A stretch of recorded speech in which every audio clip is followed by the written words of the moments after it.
So, I am about to meet up with John Fielder of the Boston Tap Company. We are going to go over to one of his schools and let them know about Rhythm in the Night, which is coming up on April 20th. This is him calling me right now. Hello? Yo. So, I'm outside. Doesn't matter either way. I'm actually recording you right now, just so you know. Yeah. I should actually have you on speakerphone, which I'm about to do. All right. You can say hi to the audience. This is Sean's morning voice. It's very hard to hear him sometimes in the morning. So what's the name of the school? O'Brien. The O'Brien? Oh, nice. We might run into Sasha. My daughter's cousin goes to school there now. All right, bye. I gotta finish putting my eyeliner on. Hey guys, I am at the John D. O'Brien and I'm here with Sean Fielder. He wanted to let some of the students here in the faculty know about Rhythm in the Night, which is coming up on April 20th. And I needed to use the restroom. And I came into this bathroom and I love bathrooms, and this is like one of my favorite now. So come and take a look. First, when you open the door, you see very nice collage. President Obama, Martin Luther King. These other two guys, they're not that important right now. We're gonna move on to the next thing. Got some beautiful African art in here. Got the oils, the lotion. Now the artwork is incredible. I love the white horse. I honestly do. Reading speeds progress. The importance of reading. All right, now that's not it. And then while you're actually washing your hands, you're engulfed with this beautiful, I'd say that's a pretty royal color right there. Oh, that's a really pretty flower. Kind of like the flower on my foot, but I have a lotus. All right. Now, in all honesty, I've never had so much art around me, but it's a really beautiful, relaxing feeling. I'm not going to show the restrooms. You've got artwork all over, though. You've even got artwork inside, which is, I mean,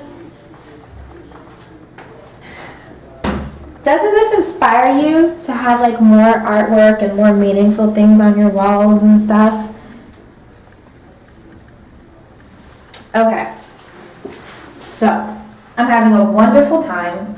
I've got to meet with a couple of the people from admin and see if I can talk to some of the kids. I may not be able to talk to them before Rhythm in the Night, however, I will get a chance at some point to speak with them. This is Britt with Boss Lady News, and you guys are on the road with me. This is Diary of an Entrepreneur. What you said? I'm gonna get your comment about me, Gloria. Well, I just wanted to tell you that it's so many of us go through our lives wondering about what if and having small dreams and big desires and don't act on it. Let things that are going on in life hold us back, and it's really reassuring and refreshing and encouraging to see you persevering, 2 kids, life, and doing it, girl. Keep it up and keep on like that butt. Thank you. You are like the best person that could potentially be like the only one to tell me exactly what to do, what not to do, what to wear, what I can't wear, how to wear it. And definitely don't come out the house looking stale. And definitely, what's the key phrase? Don't come out the house looking stale. That means crust in your eye, crust on the side of your mouth. Uh-uh. Smelling like day old soap. Mm-mm. Stale is not where it's at. Fresh. So fresh and so clean. This is where you guys can go back to that video and enjoy so fresh Exactly. and so clean. Exactly. That needs to be a motto for some people. An anthem. A mantra. Are you recording me? Is this on file? What's up, Boston? Shizzy. Headed downtown. Not the shizzy. Yeah, you know it. Not the shizzy. 617. We don't want to get no accidents though, so I'll talk to you in a second. There's Gloria. We got her comments already. So we're moving on to the next thing. Miss Gloria, camera one. Hello. Hello. We're moving on to the next thing. We are meeting up with Maverick so that everything will be all set for Rhythm in the Night, April 20th. You guys have been hearing that throughout the day. And we're meeting down at Faneuil Hall. Oh, yeah? Yeah. Oh. I thought we had to go to Medford. No. We're going to Faneuil Hall where? It's upstairs. I don't want everybody to know where we are. Alrighty. I'll see you It's a guys later. secret place. And so like about 7-ish, Sean started watching tap dancing, and rather than just starring in a company up until then, he basically started his own business, majorly community focused, but also just tap dance focused. A lot of things with kids, a lot of things with kids' grades, how they have to keep up to be included in this group. It's pretty exclusive group. And then Rhythm of the Night was a big show. He created himself as part of the Boston Tap Company.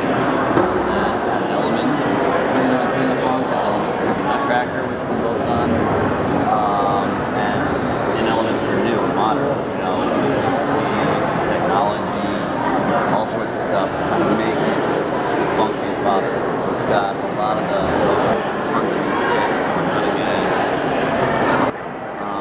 So we've done it like since 07, I think. So Jenny, are you all like the Johnson sisters from different mothers? The Johnson, is this our video right now? Yeah. We Johnson sisters from different mothers. Uh-huh. Because you both have the, Sisters from well, another mother. exactly, because you both, Yeah, right? I see some resemblance. I do. But for real, let me tell you something. I met this woman and she was white. Yeah. And I have a friend who was black. And when I showed people their pictures, we were at a master's program together. They could have passed. It was scary. I said, somebody passed along the way. You all have the same kitty cat eyes. How has you guys morning kids car down here at Faneuil Hall? Wow, well, we've eaten a lot. It started out with clam chowder, really down the thing in about 30 seconds. Where did you have the chowder from? We did that so. And I'm also getting one of those hammam, Hammam, hammam, which is it's an authentic Greek bath, ancient Greek bath. And it's sort of like one of those pachamanca things that you dip the buffet. I have some things to look up because I definitely know not what she is talking about. So Let me I- recap, because sometimes it's difficult to understand. Corn and grease, a tomato, and a bat. You have to- And a bath. She doesn't Tomato get out and a all bath there for grease. Well, things that make me happy. Bat and a tomato. And Maybe the both at the Portugal, same time. Yeah. Portuguese. Right. And we have on what you're going to be getting. Caldeirada. Caldenar. Yeah, you go into East Cambridge, and they'll tell you all about Caldeirada. I'm coming, Cambridge. Alright, I'm coming for you guys. Alright, Boss Lady News. I totally walked away from the guys in our meeting so I could talk to them, and I want to thank them for giving me the time. Thank you. So nice to meet you, Sister Johnson. If you all could see the family resemblance, if you could see the family resemblance. If Jenny does not find out what the Johnson crest is, I'm going to make sure I email it out to her guys, and I will blast it onto my Facebook and my Twitter. The Johnson crest, we were one of the first to come over here from Europe, so you guys stay tuned. So one of the last things I had to do today was meet and find out more about these cooking classes, and we're going to find out who let me know about these cooking classes. It's at 11 Brook Ave over here in Dorchester, Roxbury area. Not sure exactly which zip code this is, but they're doing some cooking lessons and teaching people how to farm, making people more self-sufficient with their food. And I think it's a great thing because it brings families together.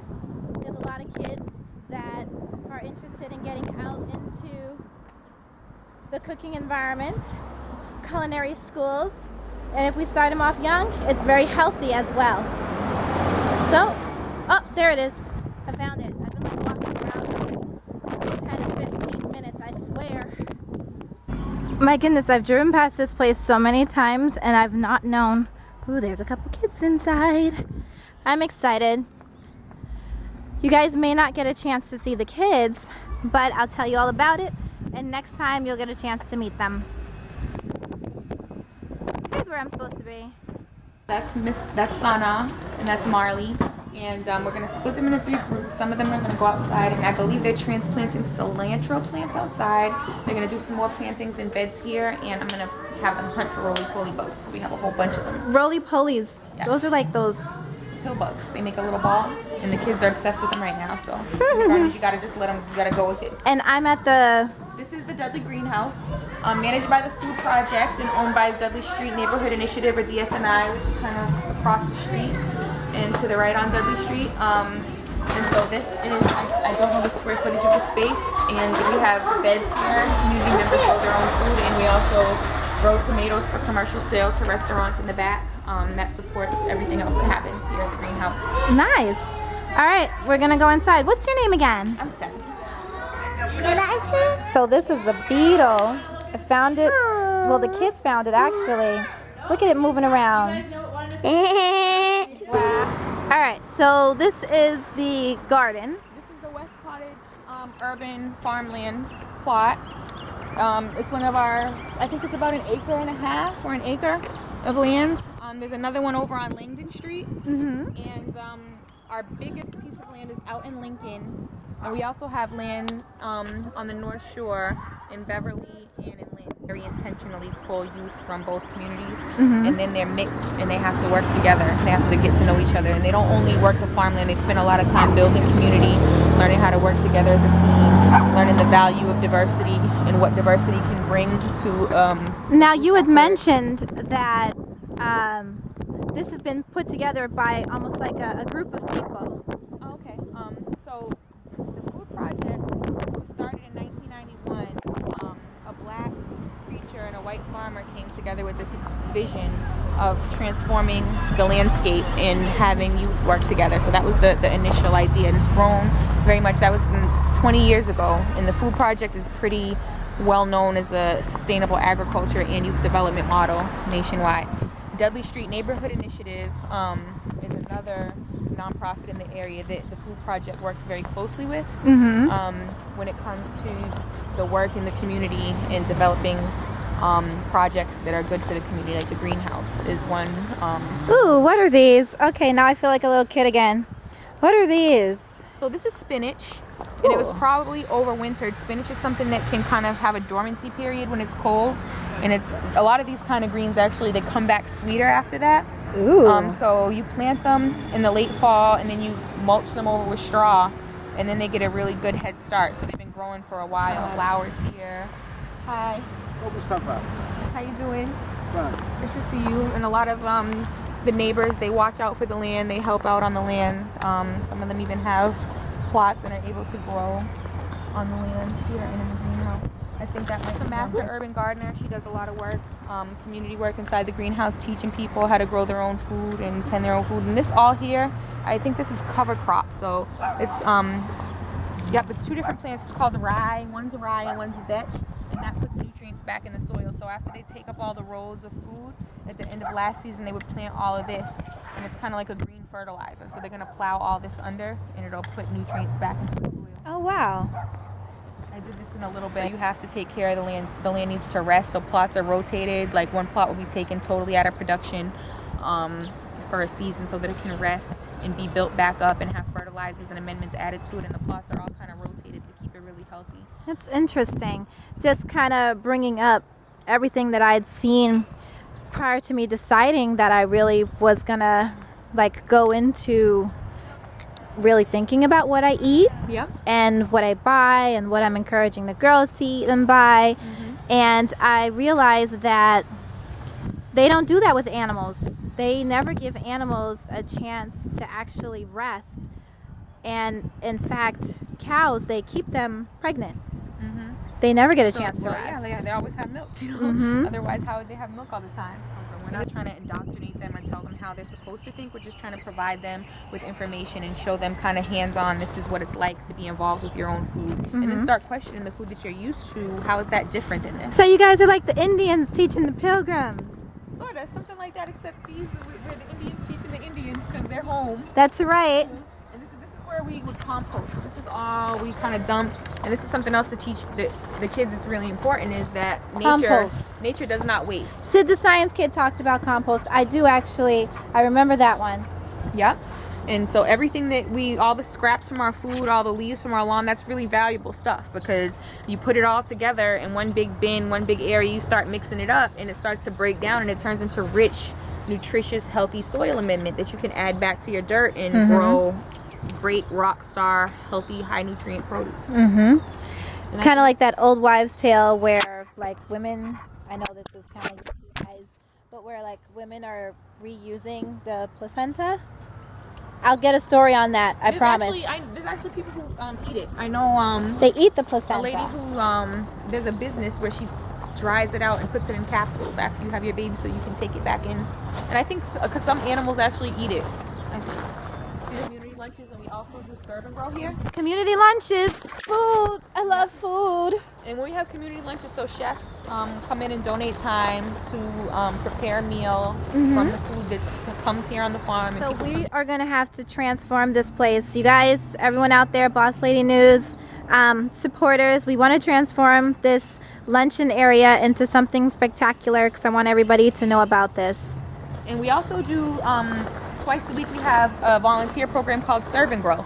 So if you're ever interested in coming out and getting your hands physically dirty on the farm, you can sign up for a Serve and Grow session. They're also on Saturdays. So you can call our volunteer coordinator, Elena Martinez, and you can schedule time to either bring your whole group or you can sign up to come and volunteer as an individual. And you will help with whatever farm work is and help with the harvest. We have a farmer's market on Dudley Common every Thursday. It's there from 3:30 to 7 p.m. I believe. And Boston Bounty Bucks are available there, which means that if you have EBT, that you basically get double your money, up to $20. You can basically get $20 worth of produce for 10 or 40 for 20. Extra bucks. That's always good. Yep. And cooking classes. Tell me about these classes really quick. Well, so we have that's the Eat Well cooking series program, and a lot of those courses are actually taught by people who are from the community here. They'll come and they'll teach you how to make a meal from their culture. We had a Chinese cooking class this year. We had a Guyanese cooking class. I heard that one was really awesome. I'm mad I missed it because she taught everyone how to make their own roti, stuffed it with I think there was like a squash that went into the roti. I'm really hurt inside that I missed that one. The cooking classes, there's limited space for those. We sit down and we have a meal afterwards, and so you pre-register for those. They're free of charge. You just kind of go on our website and you can pre-register to participate in them. What's the website again? Thefoodproject.org. So The Food Project, www.thefoodproject.org. Trying to learn how to make different dishes. We had a not Cape just Verdean the same cooking thing. class in the neighborhood. So it's people who are, friends of the Food Project from around the neighborhood, are some of our community gardeners. We have a program called Build a Garden, where you can apply to have a raised bed, kind of like this over here, built in your backyard, and you'll get support with successfully using this raised bed. So from the purchase of your compost to your seedlings, to having people come out and consult with you and help you plan for the season, and all the workshops that we run. All right, Jayla, you want to do the gardening. You're my gardener. This is going to be your project right here. You and Sasha. I used to spend a lot of time in the summer going around the community building those beds for neighbors here in the Dudley neighborhood who want to grow their own food in their yard. And then we also, of course, we have the farmer's market. And like I was telling you, the Serve and Grow program. What's that? This is sage. So this would be in your turkey on Thanksgiving. Primary stuffing ingredient. Also big sausage ingredient. Isn't that nice? It smells really. This smells like it belongs in like Italian sausage. Yeah, and there's no comparison to fresh anything, fresh herbs. I was out here last year. We had green I'm keeping beans. this. I'm Yes. sorry. I don't know whose it was. Oh no, I just plucked a little leaf off. That. Okay, I'm It's a keeping perennial, this. So it kind of like it always comes back every year. There were green beans growing out here. We had a class of 6th graders that came out to help us to serve and grow. We normally don't have kids that young, but the school has a tradition of coming here and doing a really good job. And these kids were just eating green beans off the vine. We were ripping the vines down, but every time they found an old green bean that had been missed, they were all excited. There were kids running and screaming like it was candy. And I would have never thought before last summer that a green bean would be that delicious raw. I would never think you could just snack on raw green beans. But I've developed a love for a lot of things that I didn't know anything about before. Like dinosaur kale. Never thought it was good raw. Never knew anything about kale chips. I have to ask you this because now I can actually see them. Do the bugs like bother you? No, I'm so outdoorsy. I've always been an outside girl. Ever since I was really little, I like to be outside playing in the dirt. The bugs should be more scared of me. Gotcha. Rather than scared of them. I'm one of those people that's more. I saw. I'm all interested in them. Oddly enough, the only thing that scares me as far as animals or creatures are the smallest things. Don't know why. Itty-bitties. Yeah. 'Cause, you know, they can get into places where I'm looking for something called purslane down here. I think this is now this. You see it everywhere because it's a weed. It's an edible weed, and it's actually kind of expensive if you buy it in a market. What is this again? It's called purslane. So look for it next time you go to Whole Foods or anything like that, and see if you see it in the salad greens area. This is a weed. It's a common weed. It grows everywhere, and it's not the worst tasting thing in the world, and it's actually sold. Ooh, there's a pretty. I love that color. Snapshot. Well, Stephanie, I want to thank you for inviting me out, and I got a chance to see the kids really enjoy playing around and finding the roly-polies. Yes. And I definitely want to come back out. Ooh, what is this? Ooh, isn't that pretty? Oh, that's gorgeous, though, Look right? at that. They look like green roses. That's a really pretty picture right there. And I wouldn't be surprised if it's another weed. I have to introduce you to our urban grower who runs this farm at some point, Jess. She's